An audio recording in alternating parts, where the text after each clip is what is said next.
Hey guys, welcome back to my channel. If you hear the that's my dog. He snuck in here and now he's trying to get comfortable on the floor on the other side. But welcome back to my channel. For those who are new, welcome. My name is Monica, and for those who are not new, welcome back. It's great to see you here again. And today I am going to be talking about 6 books that were released in May and that I did read.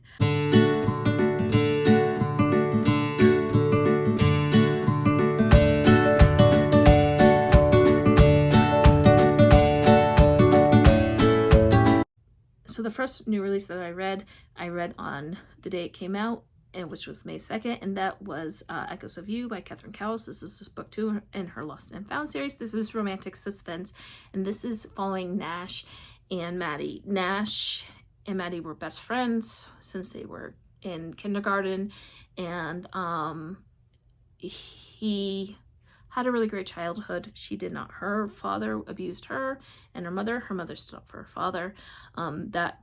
That whole backstory plays a big role in this story. She really was in love with Nash for a very long time, still is. He loved her too, but he never felt like he was good enough for her, and so he backed away. And she ends up falling for this guy and moves away for a while, comes back, and come to find out that he has been abusing her, and this is their story. He ends up protecting her because that's his nature. He feels like he needs to keep her safe and out of harm's way.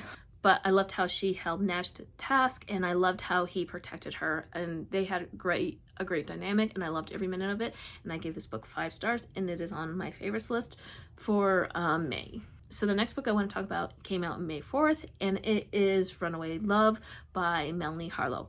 I was going to give up on Melanie Harlow till someone told me to read Tempt. I loved it, and I read it, and I loved it. So I decided to give her another chance with Runaway Love. So this one is very much rom-com, and it's Austin and Victoria's love story. Austin's very grumpy. He's a single dad of twins, and she starts off with her about to get married to her fiance, who was very much a narcissistic rich guy. Anyway, and her fiance, when she's in her wedding dress, texts her. Well, actually, it's a sexter.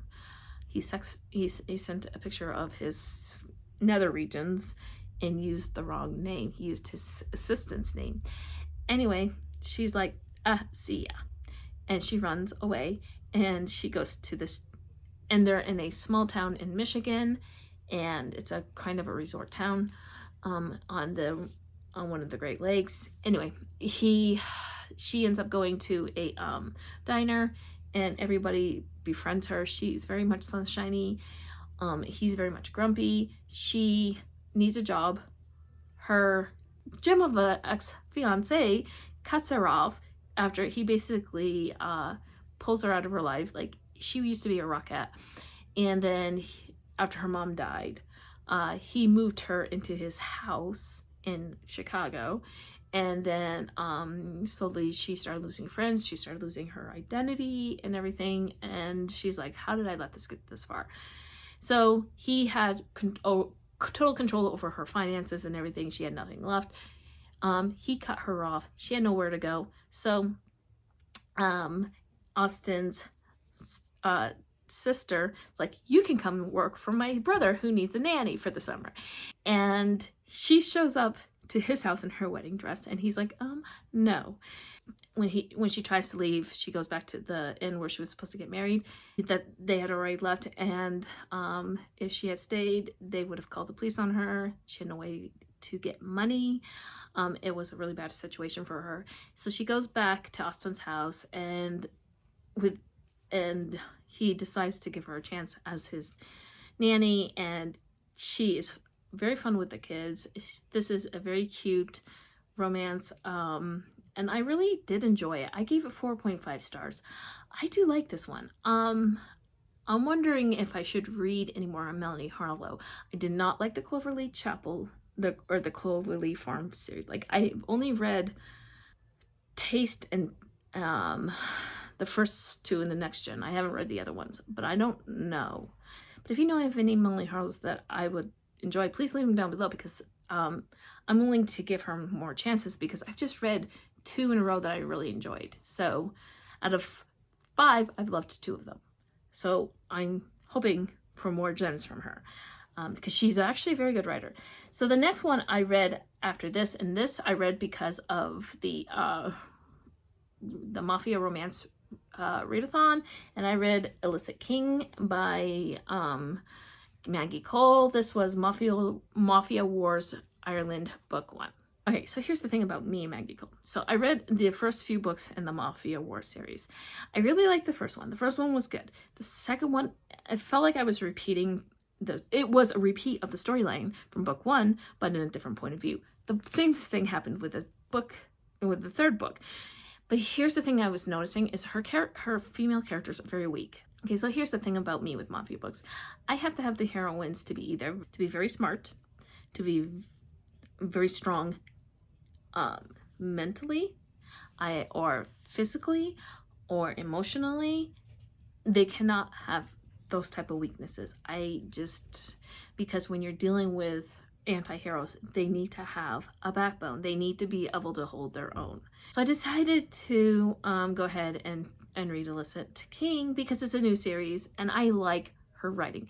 Maggie Cole is a very good writer. She can tell a good story. Her writing, I have no issues with her writing. This book follows Brodie O'Connor and I know she was an O'Leary. I can't remember her first name, but she was supposed to be this big bad mafia princess where she would literally set people on fire. And then we meet her, and she does not stand up to her brother. She does not stand up to her father. And honestly, she doesn't really give it back to Brodie the way I felt like she should have. And I gave it 3 stars. The story technically was good.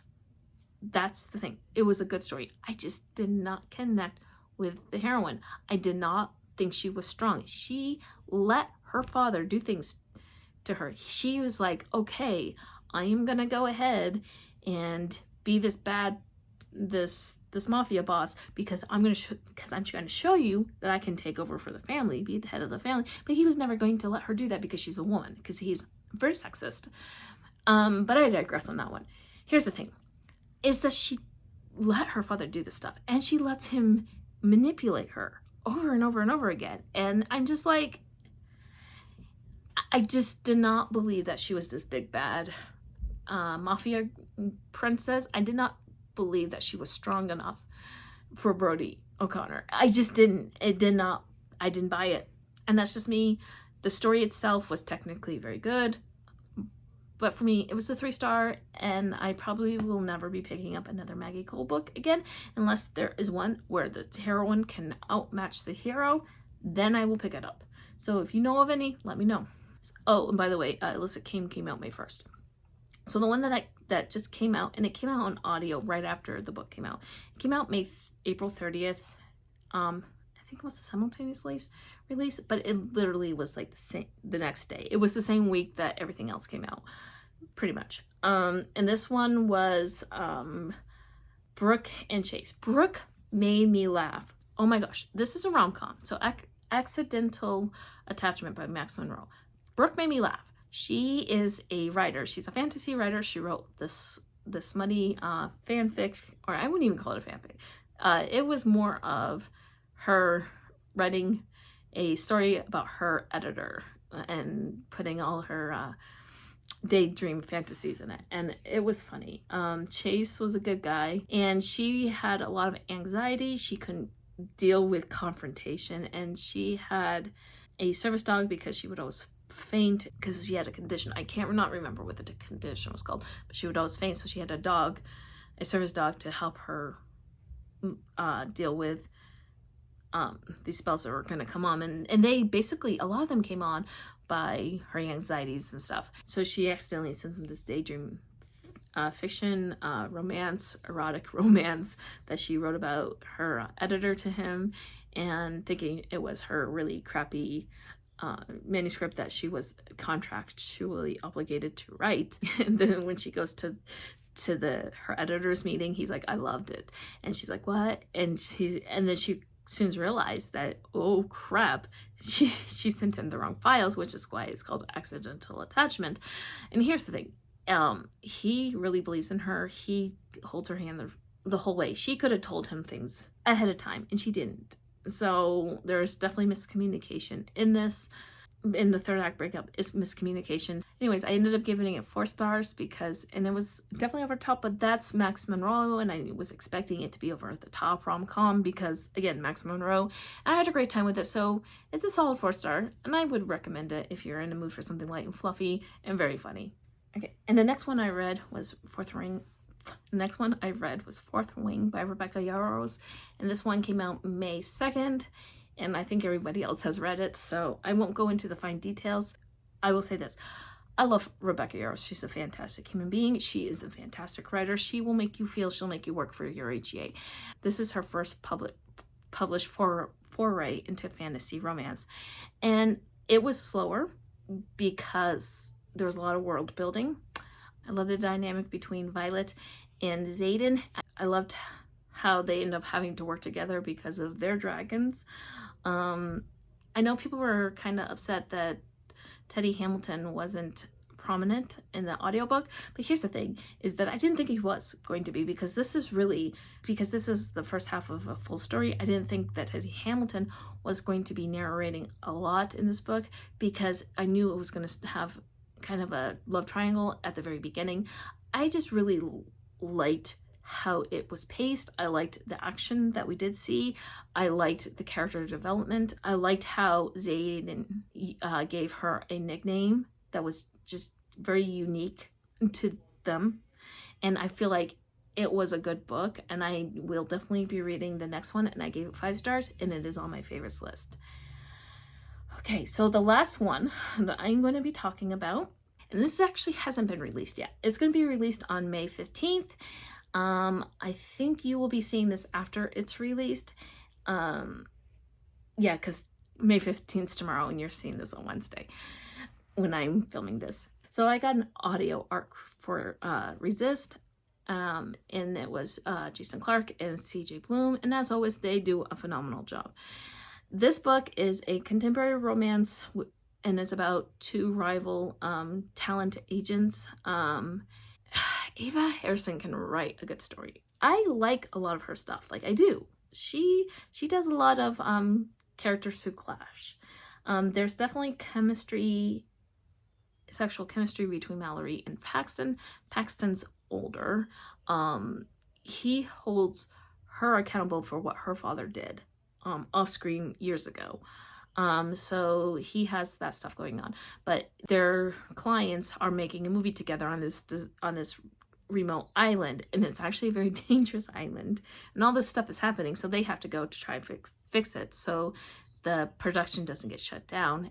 And anyway, they end up bonding with each other, and when they're not fighting and he's not miscommunicating with her, they're bonding with each other, and during a hurricane is when they start to really pick up their physical relationship, and they fall in love on this island. I mean, so there is intentional miscommunication where a lot of it, he just justifies how he's treating her, because he treats her really bad at the beginning because of who her father is. When they were communicating, when Paxton and Mallory were communicating, their romance was gorgeous. Their time on the island after the hurricane was really interesting. I enjoyed that. I really loved the story arc around Mallory's client, and how this really talks about Nepo babies and about problematic people in Hollywood that is really discussed in this book. I feel like it a little bit overshadowed the relationship. I did enjoy the story. I enjoyed the narration, and I gave it 4 stars, and it comes out on May 15th, but by the time you see this, it will be May 17th. So those are some of the new releases that I've read that came out at the beginning of May, as well as the arc that was graciously given to me by Forever and Always PR for an honest review. Let me know if you have read any of these, or if you're excited to read any of these, and if you would like to go ahead and leave me a palm tree emoji, since Resist took place on a deserted island, And as always, my friends, happy reading, and I will talk to you in my next video. Bye, everybody.